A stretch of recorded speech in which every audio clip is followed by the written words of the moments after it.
First tonight, it is one of the most controversial police powers, which critics claim unfairly targets ethnic minorities.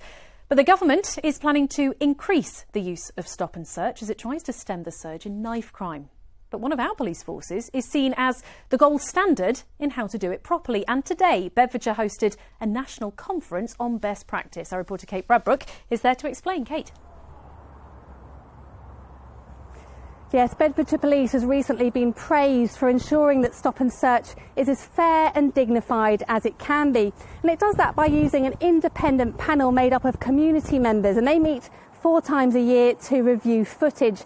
Now it's sharing its ideas with others across the country. What's the matter with you lot? Listen, you're detained for the purpose of a search at the moment, OK? A search for what? Section 1, I've just told you, in possession of a knife. Police body-worn camera footage showing a suspect being stopped and searched in Luton. Is that a weapon, yes or no? Officers believed he was carrying a weapon. What they found was a camping knife. The man was released without charge.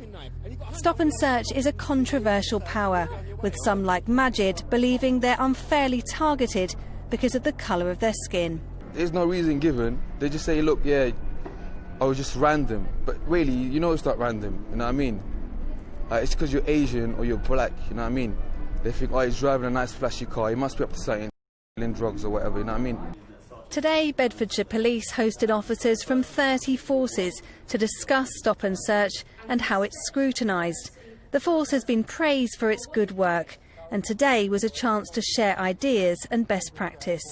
We're finding that there's very weak scrutiny in other parts of the country, or sometimes it's non-existent. So what we've done here in Bedfordshire is we've asked all forces to come together to share best practice and to learn from each other. Again, here in Bedfordshire, we're open to learn from the community scrutiny point of view, what we can pick up from different people from around the country. Statistically, if you're black, you're 9.5 times more likely to be stopped and searched than if you're white. And that disproportionality is an issue that's been discussed today. If you are from the BAME community here in Bedfordshire, you are likely to be stopped and searched 2.5 times likely compared to someone from the white community. If you're from the Afro-Caribbean heritage community, you're likely to be stopped 3.5 times in Bedfordshire. In comparison to national forces up and down the country, we're actually leading the way. But there's always more work to be done, and we continue to work with our scrutiny panels and our community panels in order to ensure that our practices and processes are fair.